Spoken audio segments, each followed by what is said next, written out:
এই বৃষ্টি দেখো কি প্যাক হয়ে গেছে গা।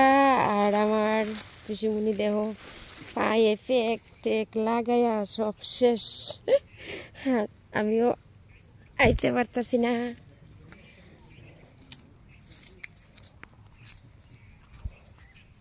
কি প্যাক হয়ে গেছে গা দেখো।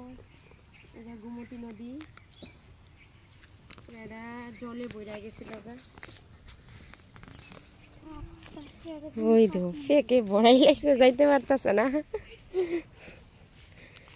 এত ফেকে দিয়া গেছস কি রে?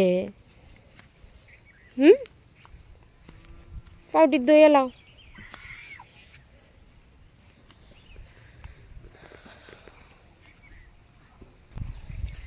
সবুজ ধান ক্ষেত।